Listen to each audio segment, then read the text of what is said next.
Okay, so what's happening is that you saw inside the tape machine I showed you, the preview. That signal comes off that machine through my console where I do the sound adjustments and the changes. And signal is sent in here. You see that little stand? That's kind of a thing. That's the microphone, the camera that you see in my room. Oh, your monitor. That, right. Just to kind of see that the lathe is working and going on. But the signal comes in here and goes directly into the cutting rack, and the amplifier signal goes to the cutter head as it's spinning and cutting the groove. Yeah. And it's etching the sound into the surface of the blank material.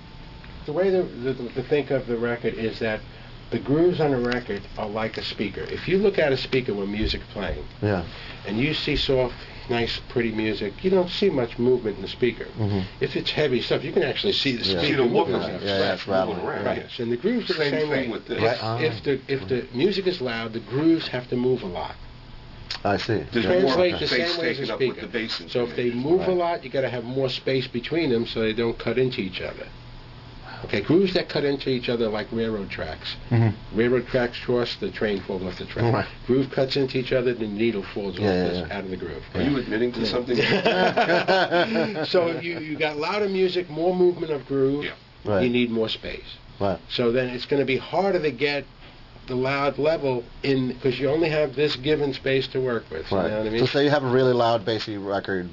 Would you go for further than 18 minutes or something? Or you could, but you're going to lose the overall. You're going to go down a dB. Overall, and there's a point where it's sort of like point of no return in terms of quality. And you're going to get a record that has no level. You got to turn it up, and then if the record's noisy, you're going to hear all the noise. Because you have to turn it up to get the same effect of loudness. Than if you had a shorter side with less playing time. People have to kind of make trade-offs, you know, in different things, you know. I mean, you can get away with the 30-minute side if it's a string quartet and they're playing quietly. Big difference in terms of the program material. That's what really comes down to what's the content of the material.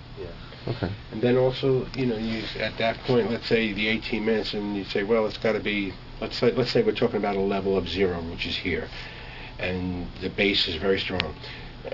So the producer might make a decision, well, okay, for the sake of the record, let's lose a little bass and make it a little louder, because the average person is not going to be able to reproduce that bass on his speakers. So there's all those kind of creative decisions that become an artist, engineer, producer type and the other thing decision. Too is most of the kids just turn up the bass control on the stereo, which is usually what we did anyway.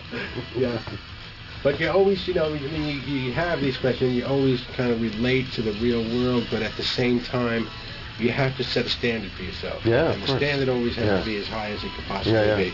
And then you accommodate according to what realistic is, you know. It's an amazing format when you consider it's over 130 years old already. Wow. Berliner, Emil Berliner, Oliver Berliner, one of the two guys developed the flat disc record in Germany in 1877. That's how it got started. And here in America, Edison started with cylinders. Indeed. They're hard to copy.